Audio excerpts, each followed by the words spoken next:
Well, welcome everyone who is tuning in to this magical interview with the one and only Josh Duncan. I don't know your middle name. I was going to think of something clever, but What Josh, I need a haircut, Duncan. it is so bad. Quarantine life is rough on Josh right now. The struggle is real, boys and girls. The struggle is real. So Josh was our camp speaker this last year for our junior high camp. So a lot of junior high students know you. A lot of our high school students who were serving in our ministry, they know you as well. So a man that needs no introduction, but he's going to give us one anyway. So Josh, why don't you tell us a little bit about yourself? Yeah, so I am currently in South Carolina. I serve at a church in the Greenville, South Carolina area, Taylor's First Baptist Church, and I'm the student pastor there. So I'm over high school and middle school, 6th grade to 12th grade. So do a lot of the same things as Zach does with you guys. So I do that. Live here. We moved here back in late June of 2019, so we haven't even been here quite a year yet. Before that, I was in North Alabama, where I was a student pastor at a church there for 5.5 years. And that was right after I got married to my wife, Brittany. So my wife, Brittany, and I have been married for just over 6 years, and we have a 3-year-old daughter named Selah Grace. And she is a crazy ball of joy, and I love her. And quarantine with an extroverted 3-year-old is a lot of fun. And by fun, I mean a lot of challenges. So good times. But yeah, there is. So that's a little bit about me. My wife is a high school teacher, and so that's what she does. And she's very involved in my ministry. I met her working a camp called Fuge, which is a camp that my wife and I worked for 4 separate summers.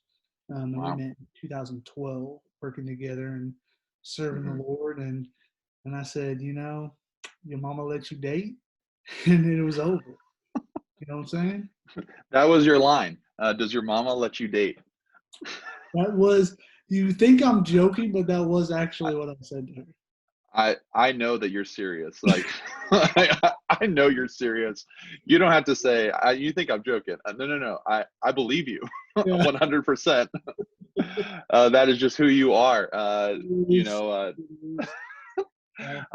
We met in college. Josh and I met in college at the one and only HLGU, the Hannibal LaGrange University. Was college at the time when we were there, and then it changed, right? Changed to university while I was still there, but that's not saying much. I was there for 12 years. So we don't have to talk about that. No, let's not do it. We don't have to talk about that.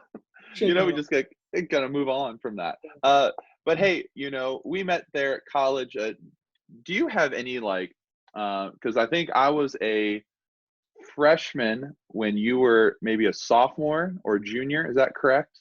I don't know. When did you graduate high school? 08? Yeah, I graduated 07, so you came. Okay, so yeah. So I was there at the beginning. It's hard for me to keep track. I was literally there for 6 different school years. So, right. Good times. Yeah. Yeah. So memories of Zach. So it's funny. Zach and I have actually gotten a lot closer after college. True story. Through just ministry and doing the same stuff in life. And I think the first memory that I have of Zach was I was hanging out with one of his roommates, and I busted up into his room, and we were listening to some rap music, Christian rap, of course, guys. Christian rap, guys. Come on now. He was in there and got to meet him, and he was a cool dude. And he was dancing around. He was I just remember him just being a cool dude. And then later on in college, he was hanging out with some of the other friends of both of ours. They were mutual friends. Yep. And making videos and stuff. And we made this hilarious video based upon "Go Hard" by Lecrae, and it was just one of the greatest dances of all time. And Oh man. Zach is featured in that video, and so it was just a really great time. Oh man. Yeah, I mean, yeah, I think you're absolutely right. Like we grew closer outside of college, which, yeah, it is what it is. It is what it is. Obviously, we ran around with different people. You were definitely connected with the basketball team though, which I played basketball and stuff. So we kind of knew each other that way as well. So it was always like I'm a you high just quality knew, baller. yeah, high quality baller. Yeah. You were the super fan. You Yeah, were the yeah. you were the fan of all fans. Yeah, I was a super fan guy, just yelling and screaming and Yeah. and, yeah. I was just the wannabe. I was just the wannabe. No way, man. No way. You were the fan. You were the super fan. Who's that hat? 50th? No. It's a throwback hat. We do something else now, but it used to be fifth quarter. See it? Fifth quarter. Fifth quarter. So it's a throwback hat. To go with the throwback stash. That's happening right now. Oh, yeah. No comment, guys. You're funny. You're funny. Hey, so obviously you were in school for a time, and during that time in school, from after that into where you are now, like, what was that transition like, and how did you feel God leading you into youth ministry? Because that was not your original degree, like, right? Like, you didn't even get a degree in that kind of realm of things, correct? Like, what is your degree in right now? Yeah, correct. So I actually have a liberal studies degree. Mm-hmm. Right. And that's a story in and of itself, but it's actually supposed to be math education. Right. So long story short, when I was like 14, I felt like I was called to student ministry. Mm-hmm. Then as I went through high school, I thought God was going to use me to minister to students through like being a high school teacher. And so that's what I went after in college. And so I was doing math education. And then the semester that I was supposed to student teach, I ended up dropping out of school, had a family thing that was going on. My grandpa was sick in the hospital. He ended up passing away. And God used that in my life to he asked me the question, are you going to be most useful for my kingdom being an educator in a school for the rest of your life? And so God really just began to work in me at that time. And the beginning of that summer, which was the summer of 2012, which was also the summer that I met my wife, I surrendered to like vocational ministry. I said, okay, God, if this is your plan, I will do it. And so when I went back to school to finish my degree, I didn't want to have like a fallback plan really to run away from my call to ministry. And so I didn't get my student teaching degree. I didn't do teaching to get my education degree. So I just took a few classes to graduate with a degree. That's why I have a liberal studies degree. So I have math, education, and communications. Which is very important. Which is very important in our line of work. That's right. It's very important. That's right. So God kind of led me that direction. And then where I graduated, I spent a year, the year that I was engaged to Brittany, living with her parents and just kind of pursuing what God had for me. And working that Camp Fuge, I met some churches, and a church called me, and the Lord just kind of led in that to transition me into what He had called me to. Yeah. And the rest is. And that was Hazel Green, right? Correct. Yep, Hazel Green in Alabama. Hazel Green, boy. And Alabama. I've been there. I've been to Hazel Green. It's pretty dope. Pretty dope place. You know what they say there? They say, "Roll Tide." Roll Tide. Yeah, I did hear that a lot. I did hear that a lot. They say that to end their prayers. I would not recommend it. It is not okay. It's not okay. Because again, you don't have to say it, but I believe you tried it. Yeah. No, that's a different conversation. Yeah. um, hey, so as we go through ministry and life, I think it's important to have key people in your life. So, like, who are some of those key people that are in your life, and how do you stay connected to them? Yeah, that's a great question because I do think that it is so very important to have. When I was kind of a teenager, I feel like the Lord really blessed me with some of those people in my life. Mm-hmm. Yeah. I had a guy that was a senior in high school when I was in seventh grade Mm-hmm. that kind of took me under his wing and taught me a lot about what it meant to study the Bible and Mm. read the Word, which was really impactful for me. Yeah. And then my youth pastor, Mm-hmm. probably my last 2 or 3 years of high school, did Yeah. the same. Mm-hmm. Uh, and then I had a guy in college that was our RD. His name was Doug Logston, Zach, Yeah. I Mm-hmm. think. And Yep.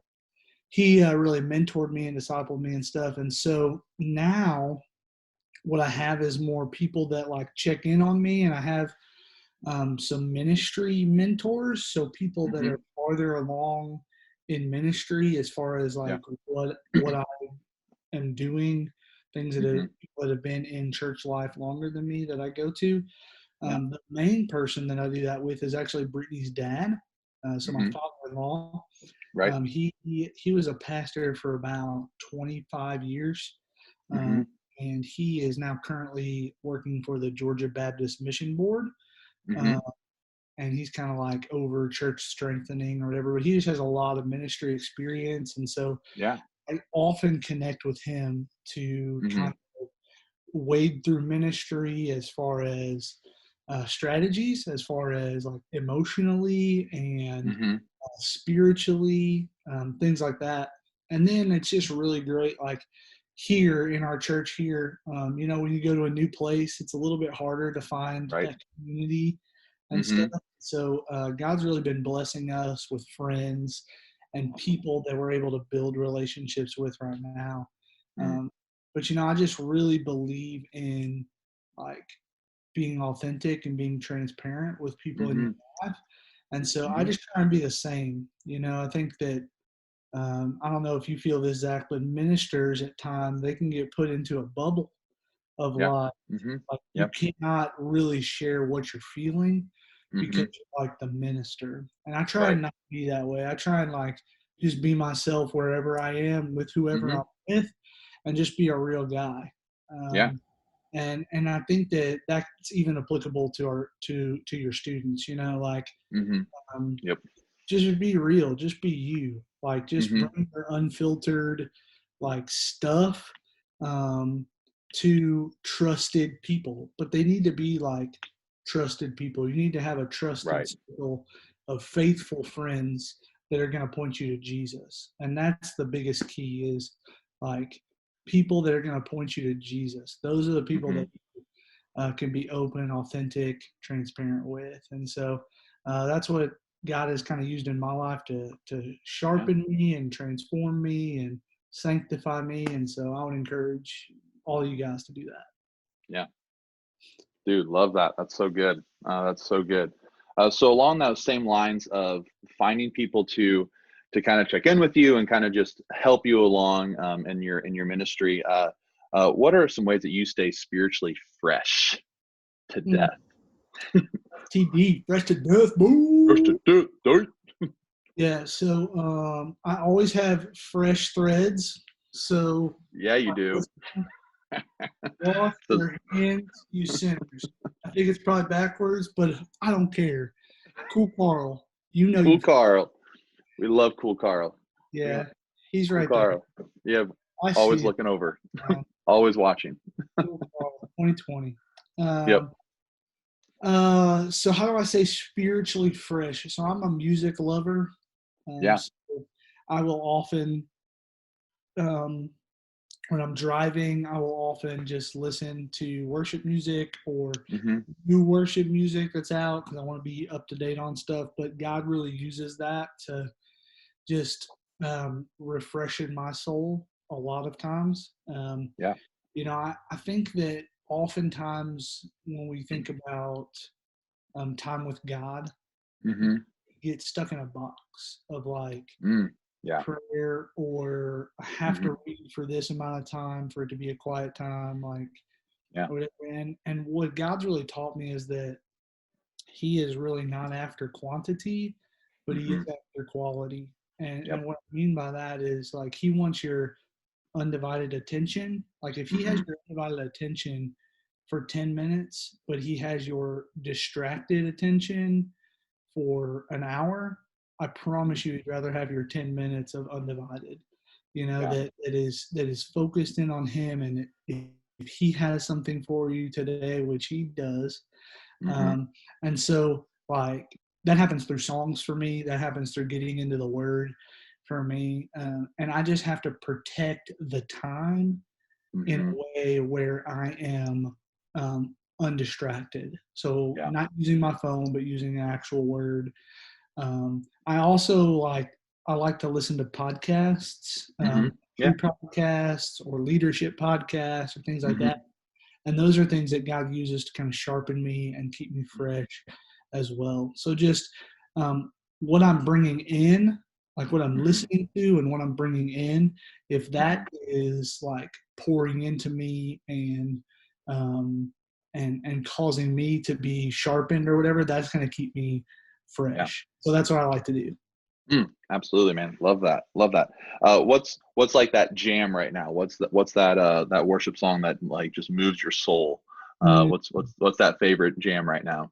you ready? I, I'm I, ready. I wonder if you've heard this one yet. Okay, All it's right, I'm called ready. it's called The Father's House. Oh yeah, yeah. Corey Ashbury, right? Yes, you've heard Dude, it, so good. So good. dude. So Mm, good. So mm. good.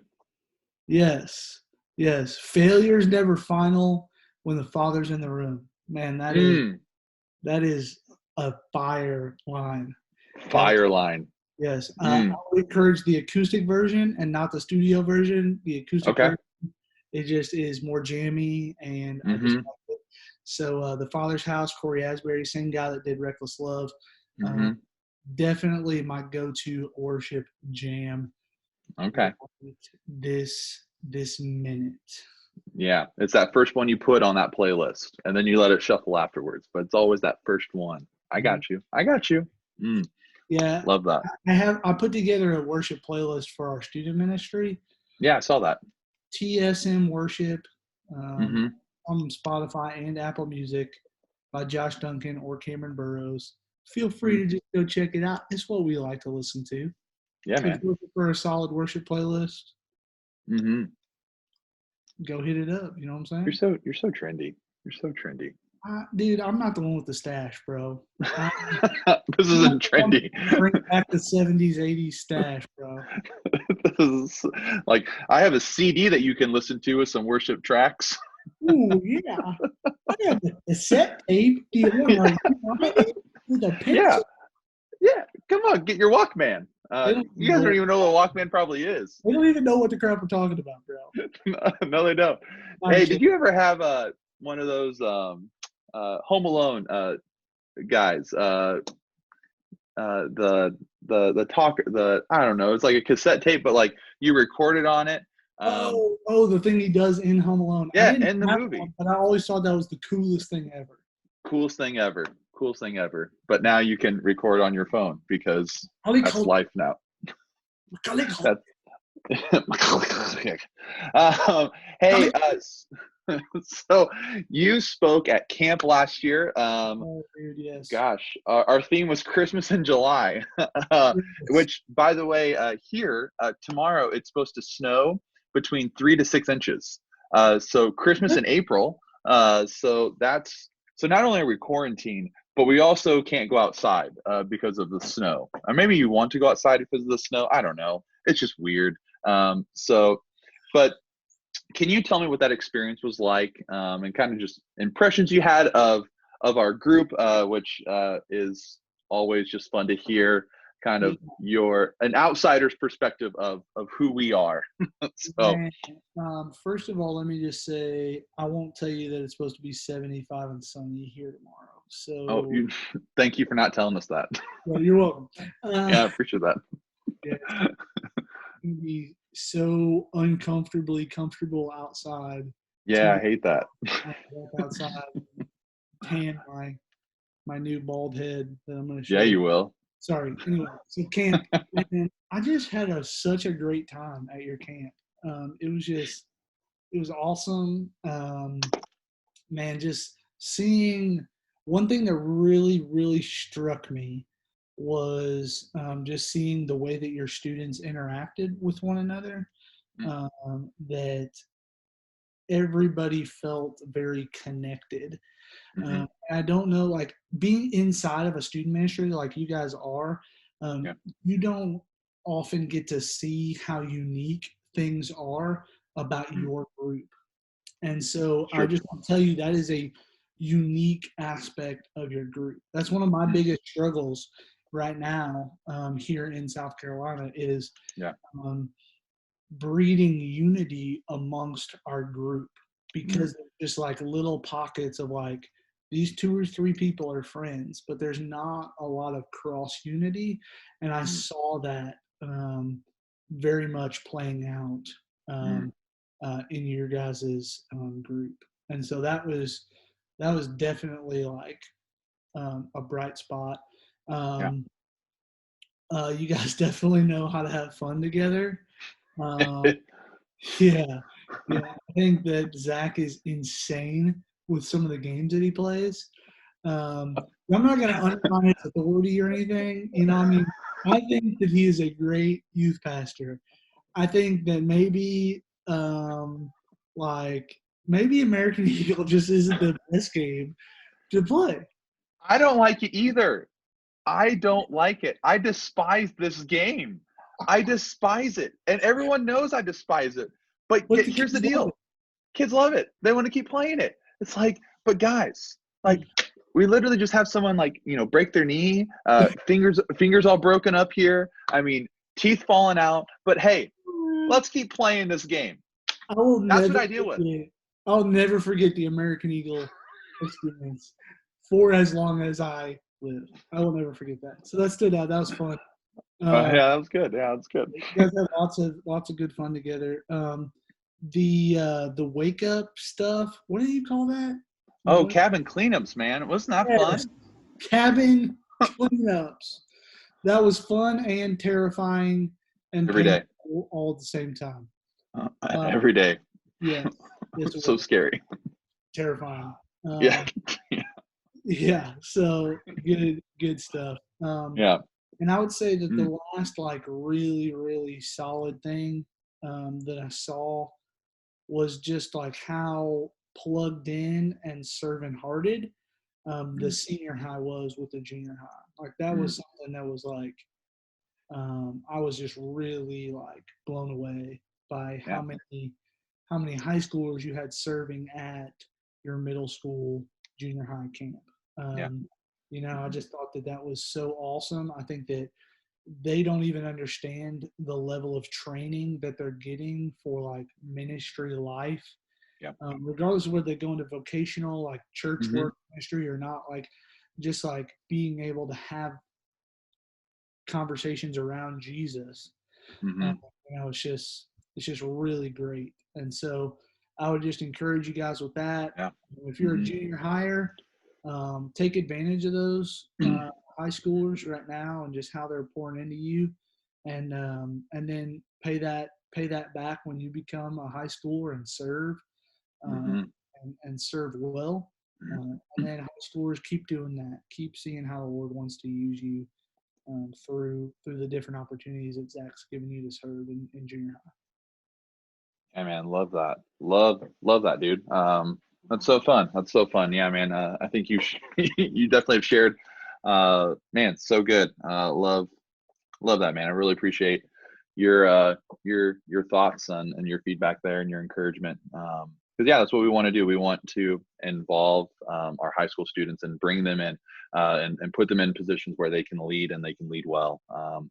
And it's a learning experience for sure, but overall it is so good, and I'm so thankful for our crew that we have. Right now they're doing Zoom calls with their students.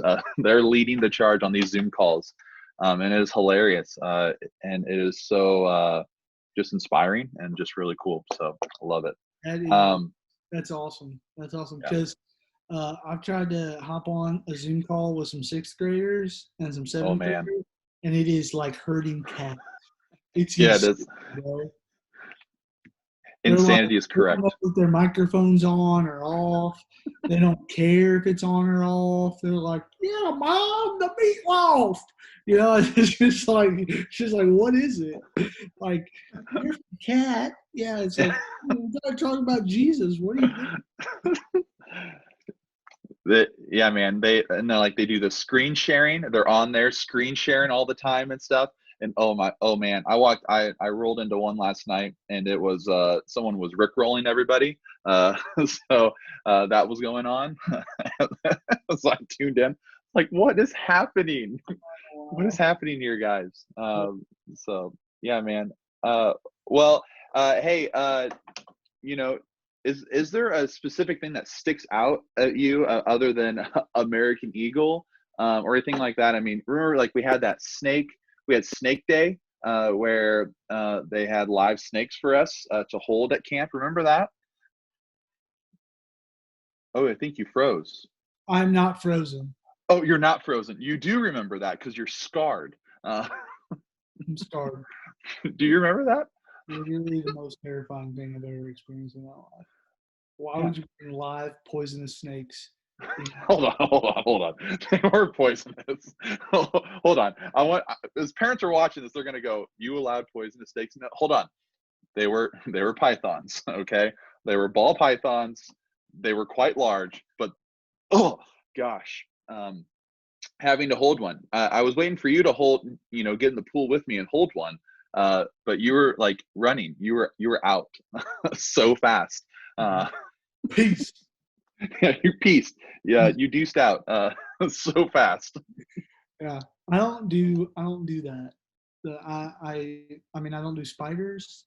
Don't do snakes.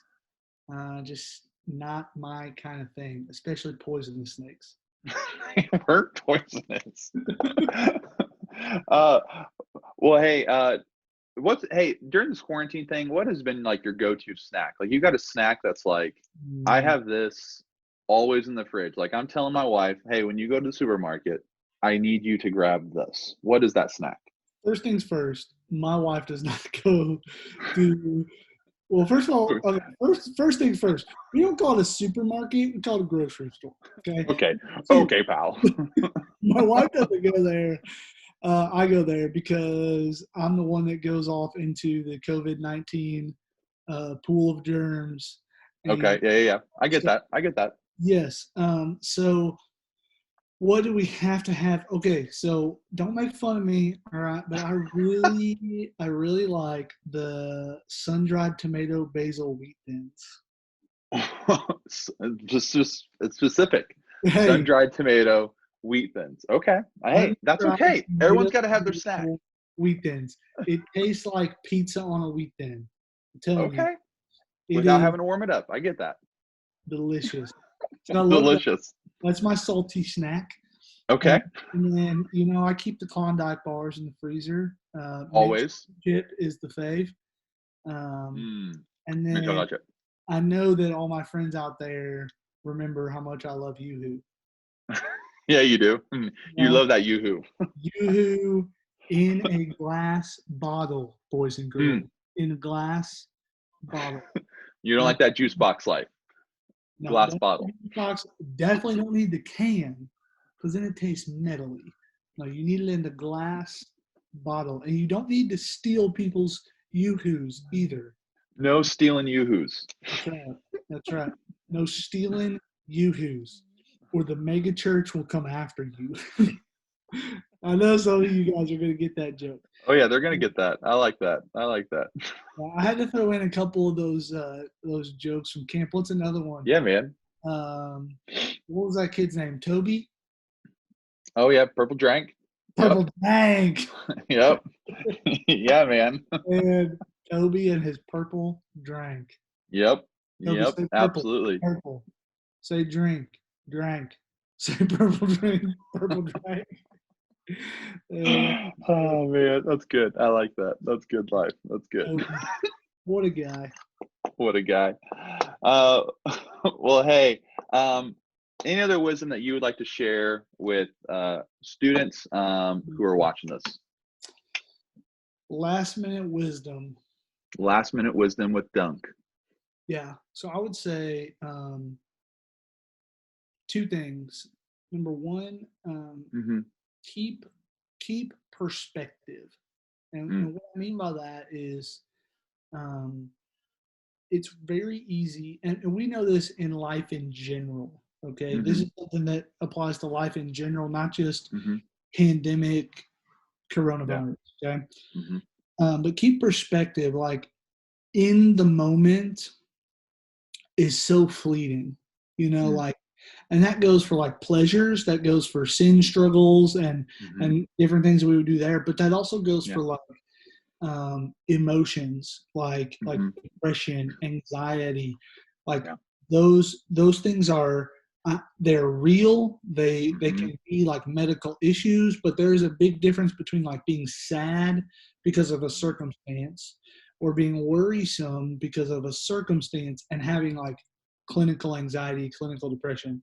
So I say all of that to say don't allow the moment of sadness or loss because of quarantine or whatever, like don't let those emotions live apart from perspective. And the perspective is the grand scheme of life and ultimately eternity, right? Because like surrendered to Jesus, we're living forever. So not only is life just a mist and a vapor and here today and gone tomorrow, like, but so is this pandemic. And so like keep it in perspective. So that's number one. And then number two is also take advantage of it. And so take advantage of it in the way of like, what does God want to do in you and through you during this time? Yeah. With whatever our new normal schedule looks like for the next 2 to 8 weeks, whatever it's going to be, right? Like, and even if you haven't done anything like this for the last 3 or 4, like, what does He want to start doing within me now? Right. That can turn all of this craziness in the world into Him using that for something within me. Because I just really believe that He has something for you in the midst of this time.